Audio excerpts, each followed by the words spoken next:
Awesome. Welcome, everyone. Today, we are so thrilled to have a special guest with us. Today, we're talking to Farah Harris. And Farah is not just a psychotherapist, but she's also a trailblazer in workplace belonging and well being. As the founder and CEO of Working Well Daily, she's reshaping our work environments with a keen focus on emotional intelligence and the psychosocial dynamics of our professional lives. Her insights have enlightened individuals and Fortune 500 companies alike, making her a sought after voice in media outlets like Forbes, Fast Company, and Good Morning America. Farah is also the author of the international bestseller, The Color of Emotional Intelligence, a book that unpacks the complexities of cultural identity and emotional intelligence. Get ready for a conversation that is sure to shift your perspective on the workplace. Farah, welcome so much. Thank you so much for having me. Oh my goodness. That was a great introduction. Yay! We're so excited to have you on, Farah. Really are. Farah, we're going to dig right in after that lovely introduction. Um, your book, The Color of Emotional Intelligence, really challenges a badge of honor that a lot of us in corporate workplaces hold on with a lot of pride. And the badge of honor is we wear our emotional insensitivity as a badge of honor because we're just like, hey, Mm. you've got to be stoic. You've got to, like, not show a lot of emotion. And you challenge that notion in so many different ways. So, why is the color of emotional intelligence the revolution we didn't know we needed? Ooh, great question. I have been saying recently, because I'm hearing more and more, why do we talk about emotions? Why can't we just leave emotions at the door? What's the big deal? Let's just do work. And I kind of scoff at that because the thing is, these organizations, these corporations, they actually do want you to have emotions, just certain emotions, right? They want happy employees. Happiness is an emotion. But they don't want, a frustrated employee or someone that's going to give some type of feedback, which would be perceived as negative. They don't want you to be a sad employee, but they're looking for an emotion, but they're not doing the work that is needed to actually cultivate genuine happiness, right? Because if they really cared about happiness, we would have better parental leave, we would have better grief leave, we would have, things that actually create a psychologically safe workplace if you genuinely cared about the happiness of your employees. So I think it's a lot of talk, and not a lot of depth and critically thinking about what is our discomfort with feelings, especially in the Mm, corporate space. And so one chapter that I love talking about and I don't always have space to like let it breathe is, chapter, I want to say it's chapter 6 if I remember my book correctly. But the chapter on the narratives around emotions. I think we are in this space where we're asking adults to either leave emotions at the door or to only show up a certain way. And the question really is what have we collectively learned about feelings? What have we learned about our emotions from our family of origin? What have we learned about it within society? And if we really take a moment to step back, especially after 2020 and the rise of empathetic leadership, and, we mm, really have to mm, understand that people are going through change and grief, and leaders don't know how to do it. They don't know how to show up, especially male leaders in the midst of this desperate need to be empathetic. And it's because what have we told little boys? Man up, don't cry, walk it off, don't be a little girl. And little girls, we've told them to not be tender as well because we microaggress them with, is it that time of the month? You're being overly emotional, don't be a baby. So we've told our children to not be tender. We haven't given them tools to process emotions well, and then they become adults that we work with, that we work for. And we're expecting them to empathize. We're expecting them to be tender. We're expecting them to have some social awareness, effectively communicate what they're feeling, and they don't have the skills to do it. So, what's the easiest thing to do? Shut it off. Let's not talk about it. Because I learned that we sweep things under the rug. I learned we don't talk about our emotions, or I learned that I can express feelings, but only in a certain way. And so we have all of these emotionally dysregulated adults, um, oddly enough, talking about how important it is to have emotional intelligence as the skill set for leadership. So Yes. it's a bit mind-boggling. There is some cognitive dissonance there, but I feel that it's so important for us to recognize that emotions do have a place because we literally live and act based off of the emotions that we feel, whether or not we're cognizant of them or not. Mhm. Yes. And I have a little bit of a follow up question here, Farah. And Archita probably knows where this is going I know. because I am just coming to terms with the fact that I have feelings, thanks to Archita. Yes. Um, but so, you know, as I'm listening to you, I'm really interested in your perspective because I think being a military leader, which everybody by now knows that that's my background, and then you shift into the civilian space, there are some tenets of leadership that I think are common in the two spaces, both military and civilian. And one of those is, I think my favorite military tenet is that you need to care about your people, all of them, even if you don't like them, right? Even if Hmm. you don't like the people that work for you have to care about them because it's an honor and a privilege to be a leader. And if you can't care about them all equally, then you need to go do something else, right? So I believe that. I definitely believe that. However, the flip side to that is as a leader, you don't get a bad day. So if you're sad today, if you're upset today, you need to pull it together and convey whatever it is that you need to convey in a way that is going to be very, for lack of a better word, tactical, Hmm. right? Consider your employee's perspective, but you take your own whatever negative emotion it is out of it because you don't get a bad day. You don't get to show up and be annoyed in front of your people because you've been entrusted with these lives. So when you think about some of that, how do you navigate that? Like what would you say to unpacking that?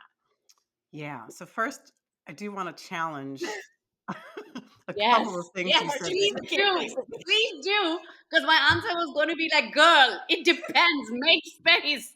But Farah, this Make is your space, stage. yes. So one, I want to challenge the word negative emotions. We don't have negative or positive emotions. We all have natural emotions that can have negative or positive actions, responses, etc. So to be angry is not a negative thing. It's what you do with that anger that could be negative because it's just natural. And not having a bad day is interesting. I actually did a post, mm, I wanna say maybe this was like 2 years ago, where in my, I guess, onboarding process, I had asked my then assistant to let me know when she was having a bad day so that I understood what to expect from her. So that if something was off, if there was something personal going on, if it is current events that was impacting her, I wanted to make sure that there was honesty and safety for her to go, I'm not going to be able to show up as my best today, so that I knew how to navigate around it. Like, okay, if there isn't a major deadline that's needed, then is this a day that you need to do a half day? Is this a day that you take off? Is this a day where I'm understanding um how to best communicate with you, that I might minimize the amount of touch points between you and I? Help me to understand so I know what I can expect from you. And I think that it's important to even flip it as a leader. If I'm having a not so great day, maybe, my child, I have two children who are on the spectrum. All three of them are neurodivergent. Fun times in my house. But if something was difficult with my youngest child, and I go and I'm meeting with my team, part of using my EQ is not to ignore the emotion. It's one, do I have a strategy in place where I have a place to process these feelings away from my team?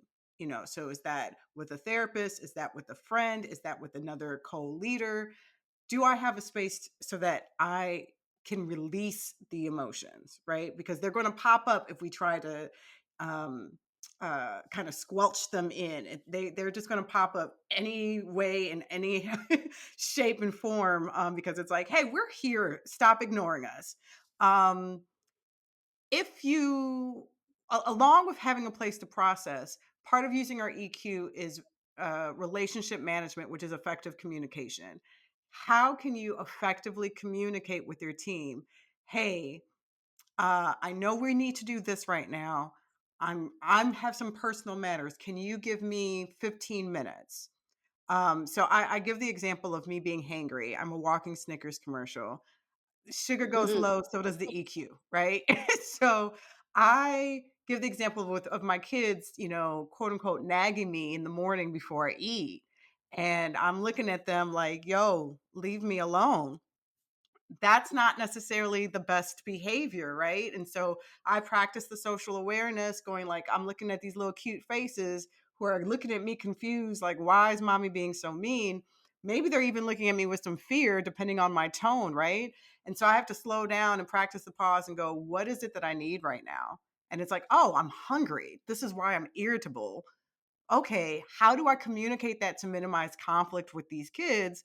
Say, hey, mommy needs to eat. Give me like 5 to 10 minutes. Once I finish eating, I can answer your questions. Bada bing, bada boom, we're done. As a leader, you can do the same thing. You can sit there and go and have a quote unquote, I say a low EQ reaction. You're irritable. You were rude to somebody in a meeting. You cut them off. You belittled a suggestion. Make sure that you rebound with a high EQ response. Can you acknowledge that you did something wrong? Can you take ownership of that? Can you take a moment where you're accountable and say, hey, Olivia, I know that in our meeting I cut you off mid sentence. That was not cool.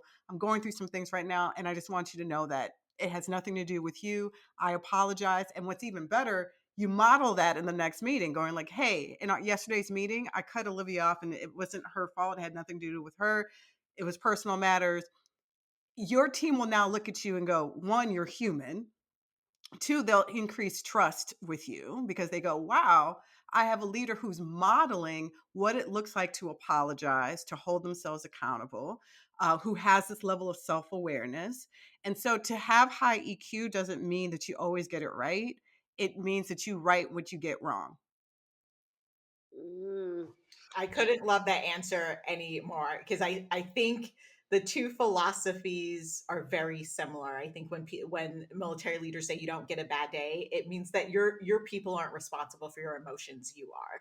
So I what I love about your answer is not only is it aligned, but it's also teaching leaders what to do with those feelings. Because it's like, okay, we can't, take them out on our people, but now what do I do with them? What And do I I think do that's with so that? great that you're helping people understand that. Awesome. Yes, and Yeah. I love this line you mentioned about having a low EQ response, but sorry, a Reaction. low EQ reaction, but a high EQ response. I Love that. listened to that in your Fast Company talk and I wrote it down because I was just like, I put this up in our home, by the way. I need to send you a picture because my son struggles with this, right? And it's not him, like we all do. Like, let me just like Yeah. take ownership of it myself. I'm like the queen of that poster, basically, of hangry, all of this jazz, right? Mhm. And this is, but with regards to the workplace, I will say like it depends. Like Olivia, to your question though, and to how you framed your answer there, Farah, is that I think it was not until 2020 that I made space for my emotions in the workplace because at 18, when I was emotional because of a certain set of strengths that I found out I had, we did Gallup Strengths Finders at my workplace, and I was like, I'm not an achiever. My life is ending at 18. But of course, that's not how we all don't achieve success a certain way. Olivia knows all about the Strengths Finders. So my manager at that time, God bless his soul and heart, but he was like, Archita, like we need to work with you on being less emotional. It's not a big deal. And he didn't make space or give me permission at that time to just process the fact that I felt like I lost this badge of whatever that I thought I associated myself with, right? And so then for the remaining 18 years, what did I do? I was like, I have to control my emotion. And it was in 2020, in the midst of everything that was happening, I had a very distributed team, like in the US and Europe, and everybody was wrangling with what was happening in the US, but also the pandemic as well.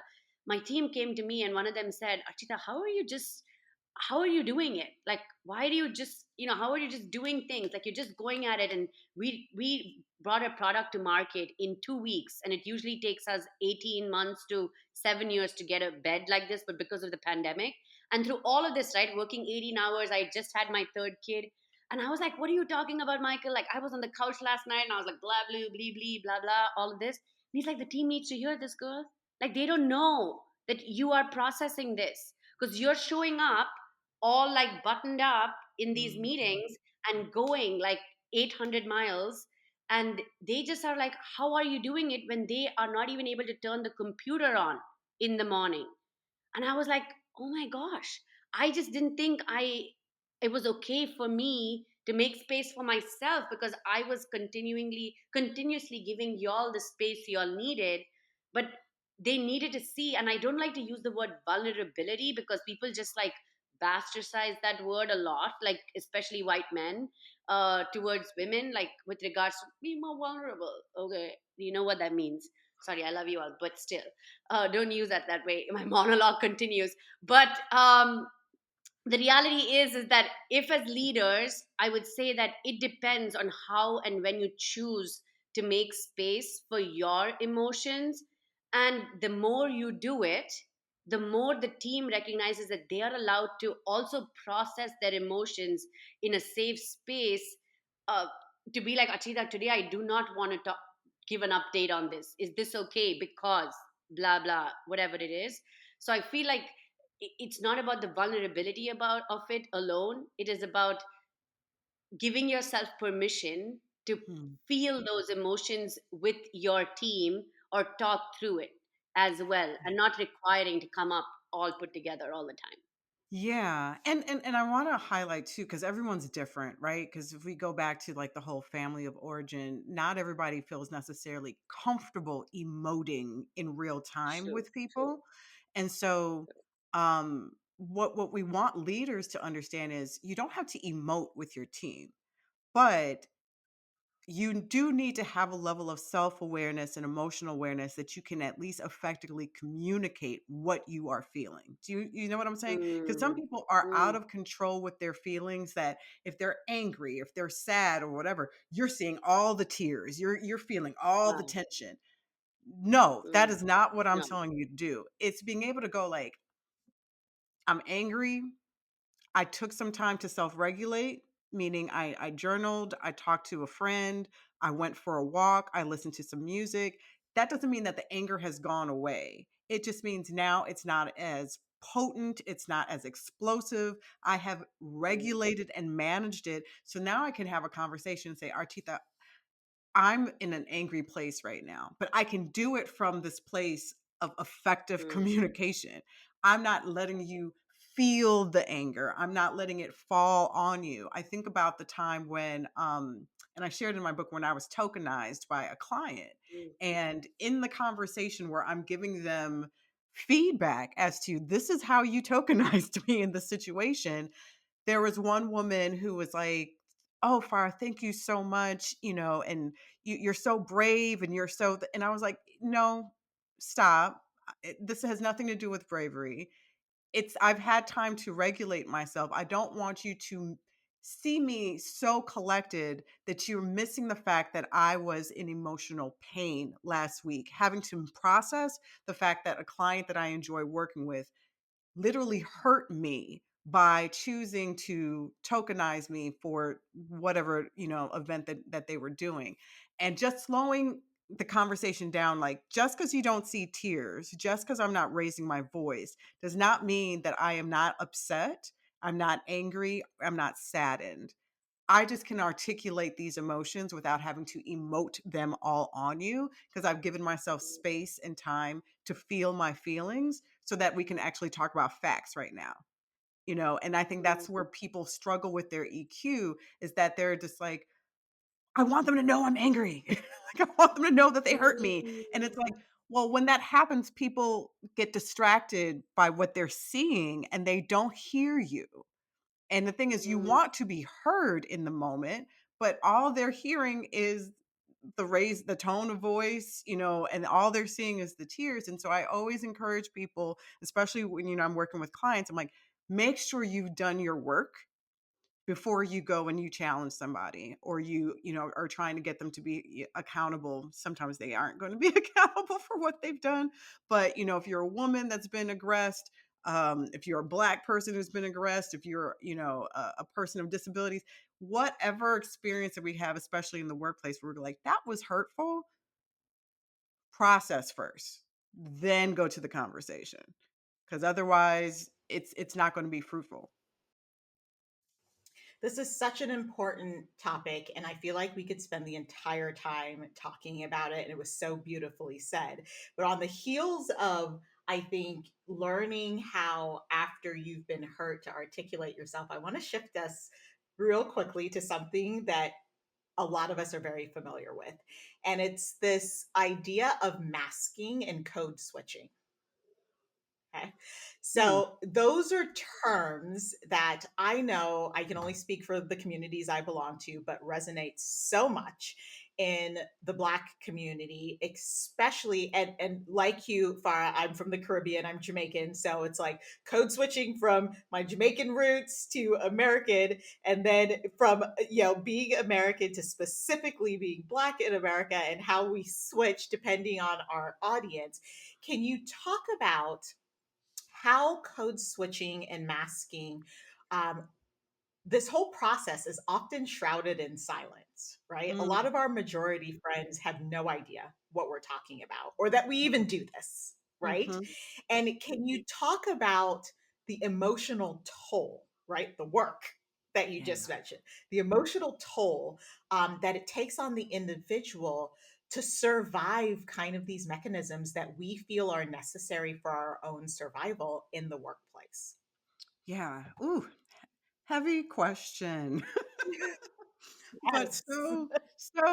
so good. Yeah. So to your point, a lot of people who are part of the majority group or the dominant group, depending on um, what space you're in, but more often it's going to be cis, white, heterosexual male, um, don't fully understand this concept of code switching. So, uh, I break down in the book that it's a linguistic term. Historically, it means going from one language to another. So you're quote unquote going from switching from uh, patois to American English, right? Or I'm Haitian, so from Haitian Creole to English. Spanish speaking people, we have Spanglish, where it's like you're just going from. I don't know, Archita, if there's like a mix, especially you have little kids. So I don't know if you go from your mother tongue to English, depending on what's going on. But we all have these moments where we shift. The difference is that the code switching term was now co-opted by Black Americans to represent a different way of showing up in the presence of whiteness, right? So, back in times of enslavement, you couldn't look white people directly in the eye. You couldn't be educated. You could not talk, in an articulate way. So you would use broken speech. You would have a lowly disposition, and pretty much present the way that you would think the white man or the white woman would want you to present yourself. Um, and it was very inauthentic, right? So if you were very educated, you've learned how to read, you know how to, you want to stand with some pride, with your back, your back straight, and then you have to hunch over and you have to use broken language. And W.E.B. Du Bois called it the double consciousness, like moving through life only thinking of yourself from the perception of another person, right? And that you recognize there's these biases and there's these prejudices. So therefore, I have to show up in this way. And so we have other people who, are immigrants to the United States, but the code switching happens in the UK. If you're a foreigner there, it's when you kind of find a way to assimilate. So you'll change the way that you speak to fit more of whatever is more common in that space.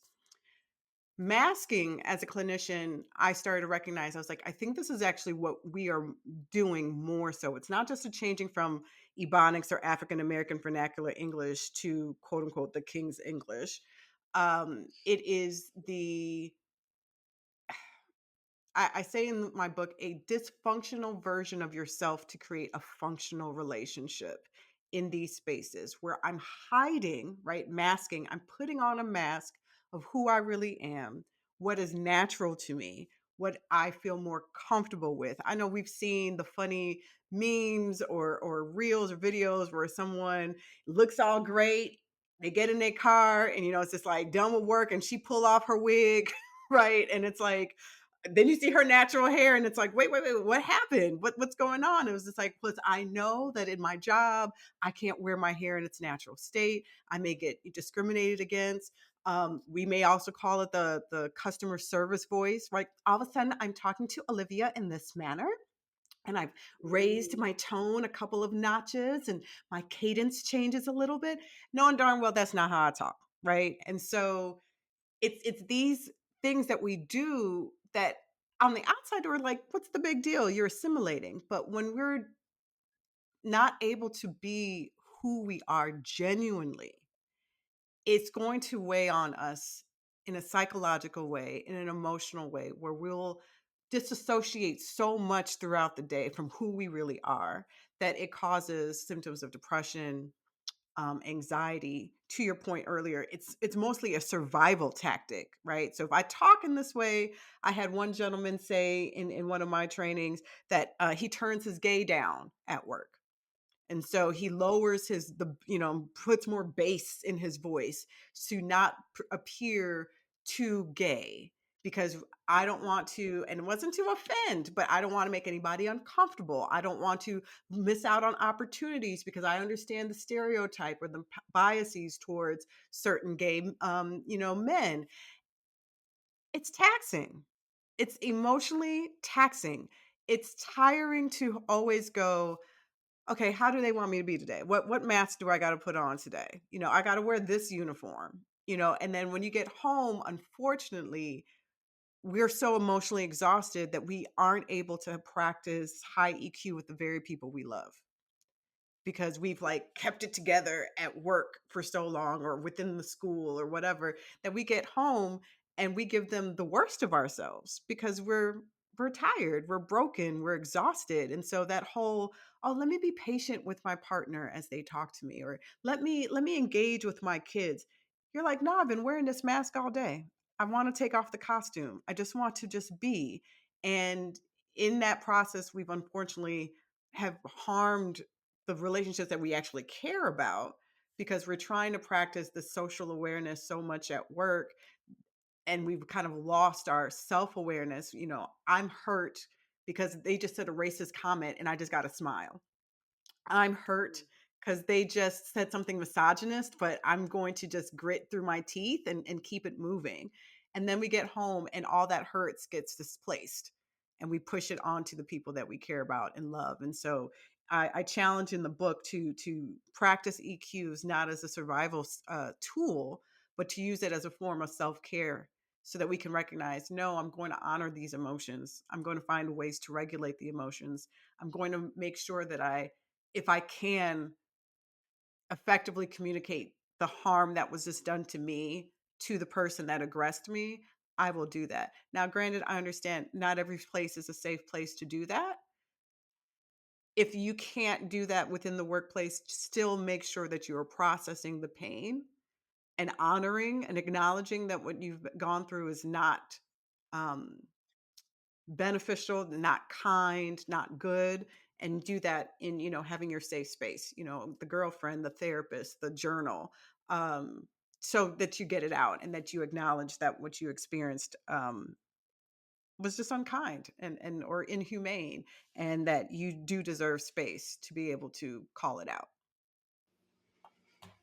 Yeah, I think that was, I mean, it's so well said. And Archie, I know we want to move to the next question here. I want to share a quick story because this masking, code switching is so near and dear to my heart.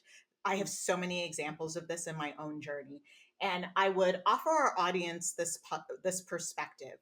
When you code switch like this in an unhealthy way, you're surrendering your power. What you're saying is, I'm not good enough to be in this space. I need to be like others, whoever the others are, in order to be worthy enough to exist in this space. It's awful. Right? It's awful, but that's essentially what we're saying subconsciously. And I had this particular incident. I think Archita, I may have told you about this in my previous job, where I had someone. Now, mind you, I was in HR. He was interviewing for a job, Mm, and in the course of the interview, he said to me, "Oh my gosh, like, I wish more Black people would assimilate the way you have. You're so well spoken." And I was like, first of all, I almost rolled a grenade under the table at him, but in the moment, I had to keep it together. I had to keep it together, so I did, and I just looked at, like, my face. I can't even imagine what my face was doing because my face needs Mm, deliverance at all periods of time. Anyways, but I was like, the nerve, and then I went down this path of, what am I doing that makes mm, him feel like that's okay to say to me? What am I mm, doing? Why he feels so comfortable to say something like that to me. And so I went around and around a little bit. And what I realized is that, one, I sound the same unless I'm at home in Jamaica. And that's just a natural language thing. I yeah, sound the same no matter who I'm talking to.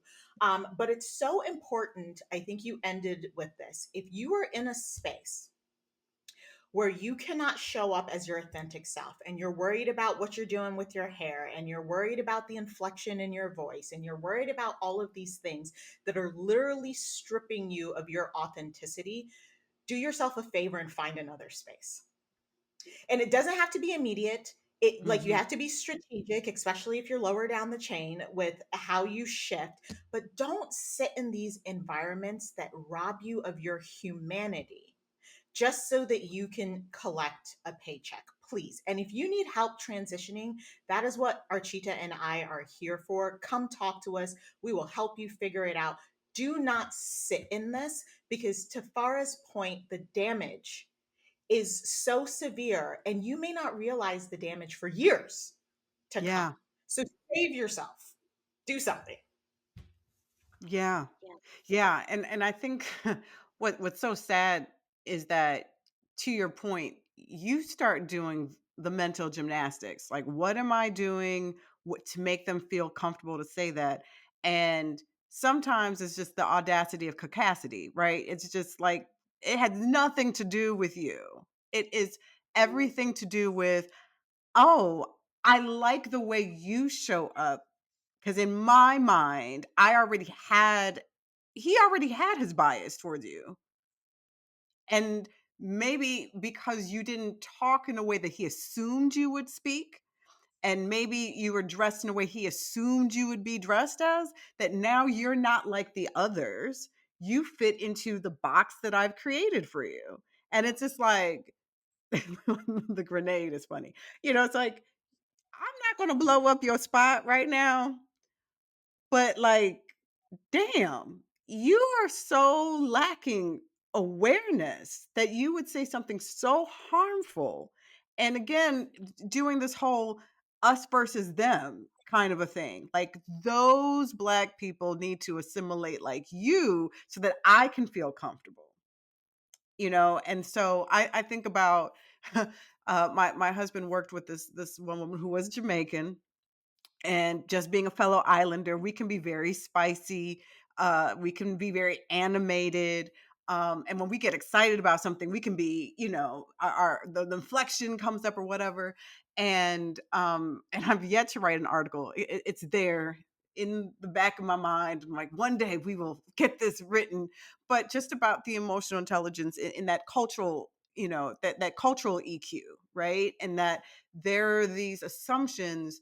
Oh, you need to tone it down. And it's like black women are already getting, you're aggressive, you're this and you're that. And it's just like, well, did you take a moment to assess, does she make you uncomfortable? And are you taking a moment to assess why she's making you uncomfortable? Because if it has nothing to do with actually the work and more to do with you and your feelings, then that's work you need to do. There's nothing she needs to change, but this is unfortunately what happens in the workplace where it's time for performance reviews. And all of a sudden you're giving somebody a lower review because I just don't like the way you show up. I don't get why you have to be so loud. I don't realize I'm loud. Like so there's like this joke where I have friends who are like, I didn't realize that y'all weren't mad at each other when you were with your family because we're all Yes. just It's animated and we're talking over each other and all this other stuff. And they're like, man, are y'all mad at each other? And it's like, no. And then, we'll all start laughing. They're like, oh, this is just the tone in which you all speak. And I know that like my Nigerian brothers and Ghanaian, like my African folks out there, you kind of have to like really pay attention to facial expressions and what is being said because you will just assume, oh, there must be conflict here. And it's like, no, slow yourself down. Not everybody speaks in the same way that you speak. There are going to be cultural differences. We can't sit there and box people into the culture that we know and are familiar with and then penalize them for showing up as their authentic self, though you keep telling us to show up as our authentic self. And so it's like, this Hallelujah. is who I am. And you're like, no, not like that. Okay, let me get back to my code switching and masking because at least I was able to code switch and mask and get a check and didn't have to hear your mouth. I come in, you tell me be authentic, and then all of a sudden I'm getting penalized for that. So this is just confirming the discrimination and the bias that you already had against me. And to your point, Olivia, now I have to figure out what's my exit strategy because this is affecting my health. So I've had, and sadly, black women who were experiencing alopecia, losing their hair. Um, what is that thing when you have experiencing ulcers? Like all of these physical manifestation of the stress that happens to their body and to their mental well-being because of a workplace that wasn't safe for them to show up authentically. So yeah, people don't want to code switch. People don't want to mask on purpose. They're doing it because they're experiencing these aggressions that let them know it's not safe to be this way. So we got autistic people stressed out because we have these ableist, companies and organizations that want you to show up in a certain way, and you may not be able to do your stimming the way that you want to do your stimming because they're going to look at you as weird. I remember one person shared with me that their organization was like, hey, for team building, we're going to do improv. Well, just even for the average person, improv is not what we want to do. So then to be neurodivergent and autistic, what makes you think this is an inclusive activity for team building? And then add if you're an introvert on top of that. Like this is stressful. Like I'm not excited about building any type of team with you if this is what you're going to do. And this is what organizations aren't considering. They're not really taking the time to assess, one, are the things that we're doing, the policies we're creating, the work culture that we're claiming to have, is it really a place where people could be authentic? Or is it just a lot of lip service and we really don't care about their emotions? We really don't care about their well-being. We just want them to look good on the company newsletter um, and website and keep making us money. And that's the It's part that. that's It's sad. Like, you making probably could money. make way more money if people were happy, like, I genuinely mean, happy. yeah, Farah, you're hitting the nail on the head though. But it's a fact, right? They're in business to make money. That is just the honest truth. I mean, if any of us are walking these workplaces and thinking they're here to help you be better, live better, like that is the biggest, punchline Saturday Night Live joke I probably ever heard. So I'd say no, they're not. Now, along the way, if there is an amazing leader that you have that is creating space for you, That is phenomenal. You're one lucky like human there. But you spoke earlier about performance review season, and this is performance review season right now in spaces. And so for all we know, we have a lot of leaders who listen to this podcast. So to every one of them that listening to the podcast, when it comes to talent, the talent Mm, matrix, when you decide where people sit within your team, and if you hear anyone say something like, well, she gets the job done, but it's just how she does it. If you say that, it is a you problem, not a he, she, they problem. Okay?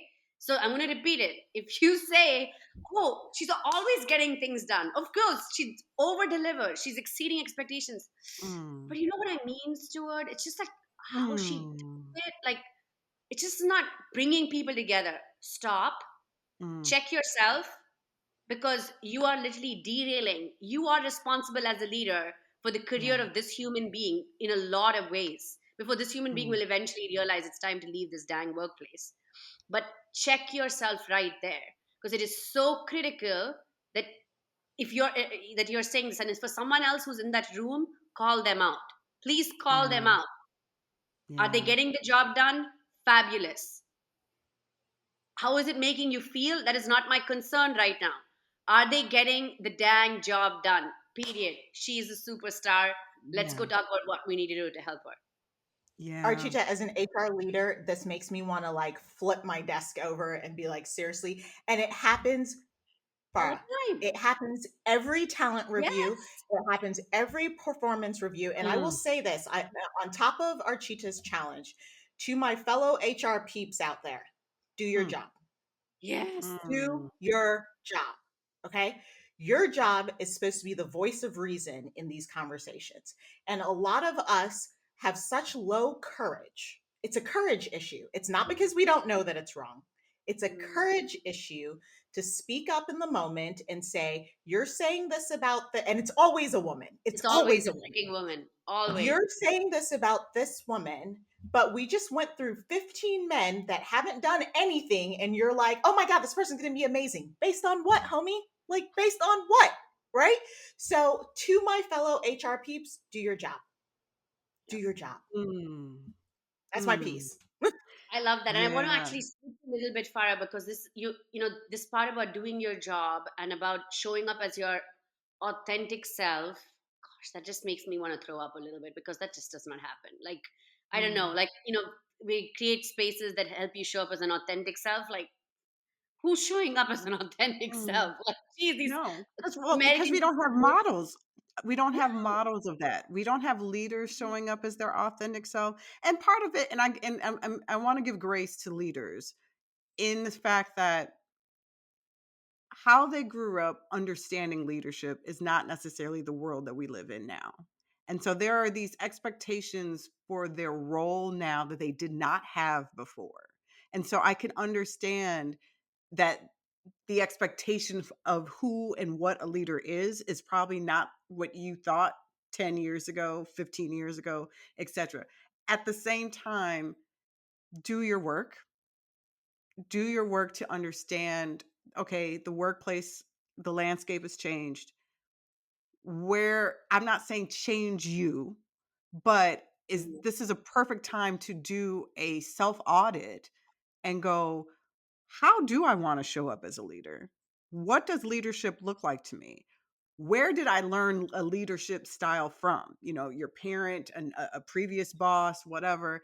And I agree with you on courage, but then I'm also going to say, going back to emotional narratives, sometimes people know what they're doing is wrong, or they see wrong and they don't speak up because they don't have the EQ. They have low EQ because they never mm, learned how to challenge.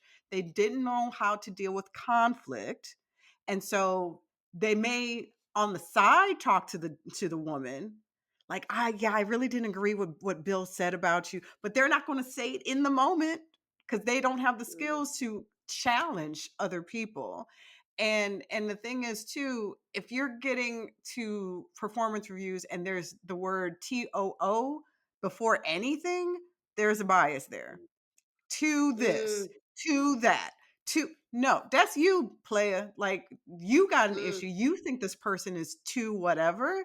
And so I've been doing in my workshops an activity. So I don't know if this makes sense to your global your global listeners, but for those who are in the US and understand a little bit of sports, football in particular, there's Deion Sanders, and I'm not talking about the coach Sanders. I'm talking about Deion when he was prime time, the player Deion Sanders. And there was another amazing player called Jerry Rice. They both played on the same team. I give the example, I said, okay, these two people are completely different in personality. One is extroverted, one is animated, one is charismatic, and the other one is chill, right? Just everything. I'm there. I do my job.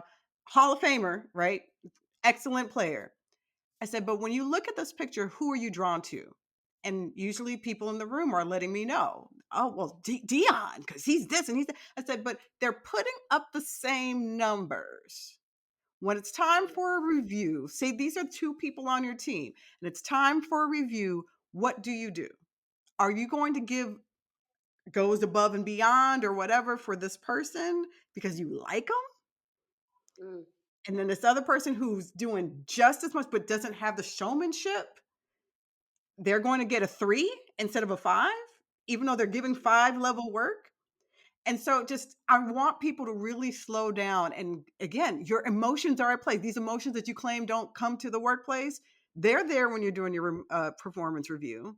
You're going, mm, man, I mean, I like Archita a little bit more than I like Olivia.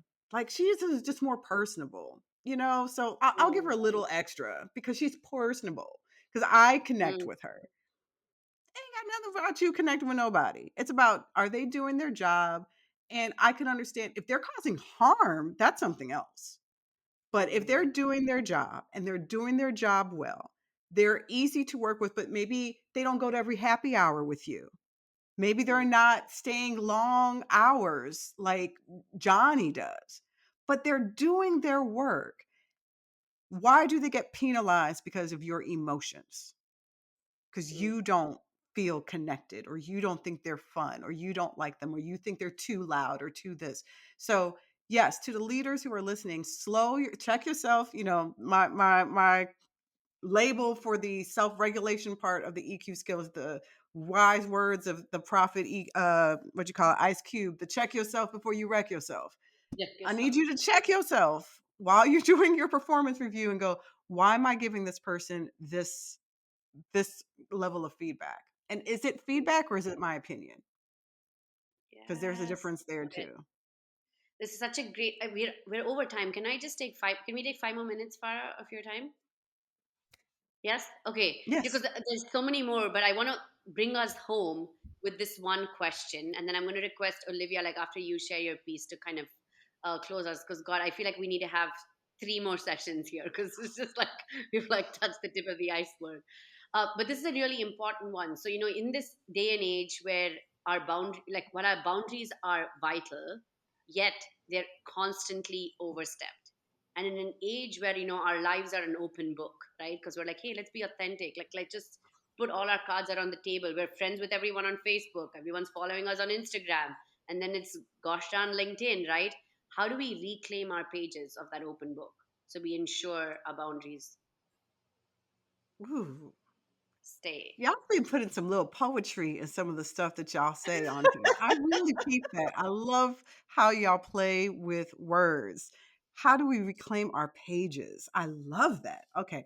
Um, so with EQ, I say that two very important questions we need to ask is what do I feel right now and what do I need right now?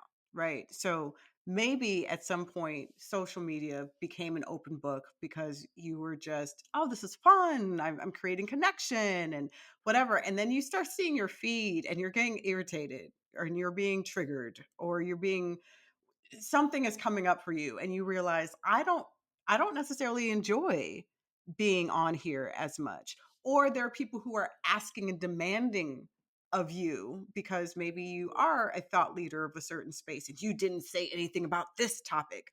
I noticed that in the last few weeks of the state of the world and people in a way demanding Black content creators to speak specifically on what's going on between Israel and Palestine.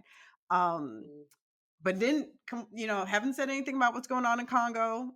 Hadn't, mm. didn't say Yeah. anything about what's going on, in other places of the world and things that are going on here in our own nation. But God forbid you didn't put on a very clear, I'm standing on this side of the line statement, then all of a sudden, you're truly not an ally, whatever.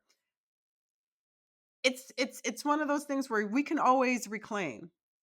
If you're still breathing, you can rewrite.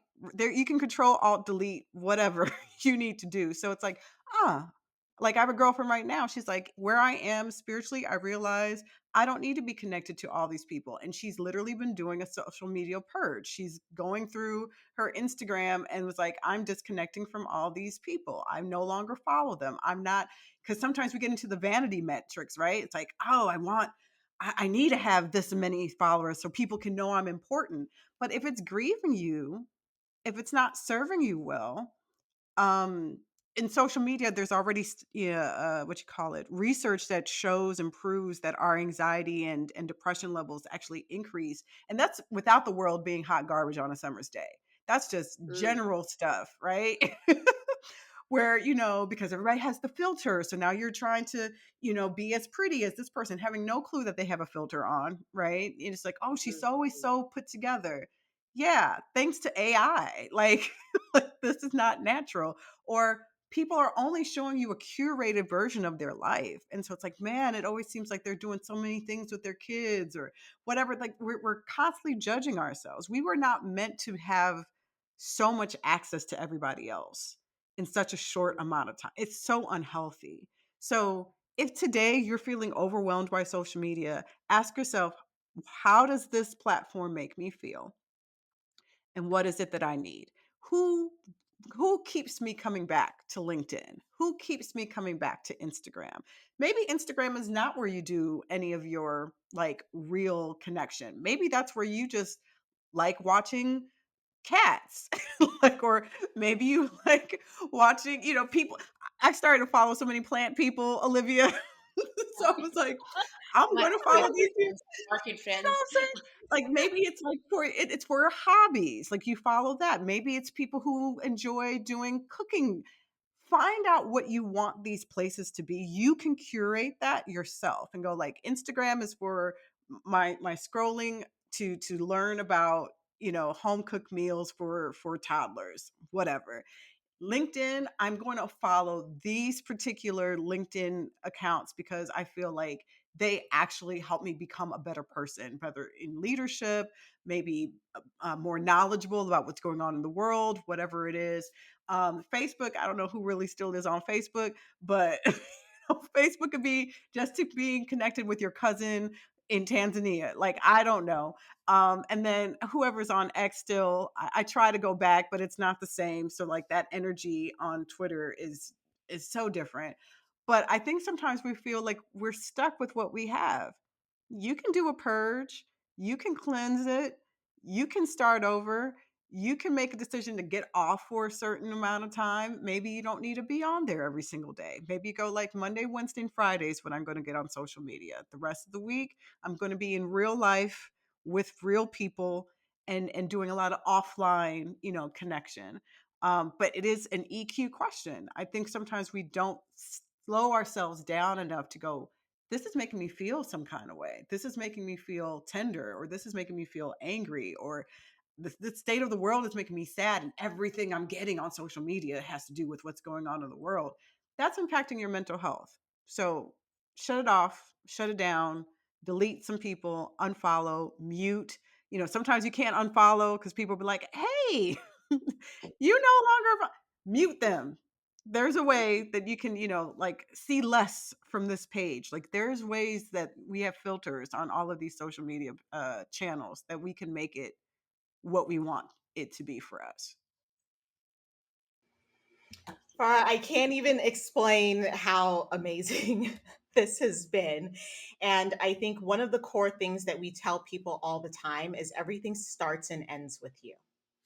And what I love about what you're teaching us here today. And you are teaching us things, especially me, who I don't love to admit that I have feelings and, things of that sort. Um, but hugs. But what I love about what you just said is at you are the master of your life. And if something isn't going well and you're having a hard time figuring out the question that I ask people all the time, which is, what is it that you want? Mm, Start with the question, how does this make me feel? Mm, And if it makes you feel bad, figure out why it makes you feel bad and then pivot. Delete, mute, fire, hire, act accordingly because this life is yours and you have ultimate control over it. mm. So, for everyone with listening, thank you so much for joining us. This was as amazing as we thought it was going to be.